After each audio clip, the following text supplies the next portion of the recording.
ایران کے national nuclear safety system centre کی طرف سے نوٹس میں بتایا گیا ہے کہ فوردو، نتانز اور اصفہان جوہری مقامات کے ارد گرد رہنے والے رہائشیوں کو کوئی خطرہ نہیں ہے۔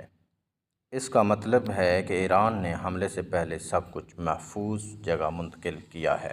اگر ایسا نہ ہوتا تو اب تک ایران اعلان کر چکا ہوتا کہ ایرانی عوام وہاں سے فوراً نکل جائے، کیونکہ وہاں پھر انتہائی زہریلی ریڈیشن کا اخراج ہوتا ہے۔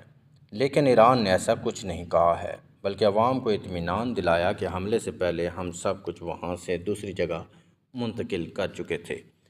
یہ بہت خوشی کی بات ہے۔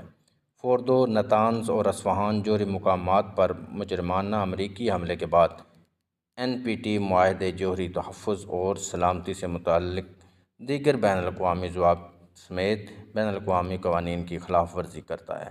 حملے کے فوراً بعد ایران نے مذکورہ مقامات کے گرد جوہری آلودگی کے اخراج کے بارے میں جب تحقیقات کیں، کیونکہ یہ ایک ذمہ دار حکومت کی ذمہ داری ہوتی ہے، تو اعلان کیا کہ احتیاطی تدابیر اور سابقہ منصوبہ بندی کے ساتھ ساتھ ریڈیو ایکٹیو مادے کا پتہ لگانے کے نظام کے ذریعے ریکارڈ کی گئی معلومات کو مد نظر رکھتے ہوئے آلودگی کی نشاندہی کرنے والی الحمدللہ کوئی علامت ریکارڈ نہیں کی گئی ہے۔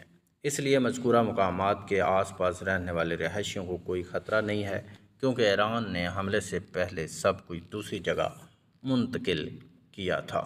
اب امریکہ کے لیے مسئلہ یہ ہے کہ 40,000 سے زیادہ امریکی فوجی اور سویلین اہلکار شام، عراق، اردن، کویت، بحرین، قطر اور متحدہ عرب امارات کے اڈوں پر تعینات ہیں، اور ان کے ساتھ اربوں ڈالرز کا فوجی ساز و سامان بھی ہے۔ سیکیورٹی فرم گلوبل گارڈین کے نائب صدر کرنل سیٹ کرمچ نے بتایا، اگر ایران کے پاس بیلسٹک میزائل تیار ہیں تو 15 منٹ سے بھی کم وقت میں حملے کیے جا سکتے ہیں۔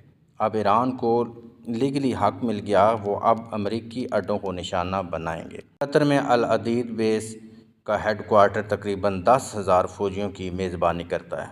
اب دیکھتے ہیں کہ ایران کیا کرتا ہے، لیکن یہ بات 100% گارنٹی سے کہتا ہوں کہ اب ایران ان اڈوں کو نشانہ بنائے گا۔ ایران سیاسی مضمرات کی وجہ سے کویت، بحرین اور متحدہ عرب امارات پر حملوں کو شاید محدود کریں، لیکن عراق اور شام میں امریکی اڈوں پر حملوں کا امکان زیادہ ہے۔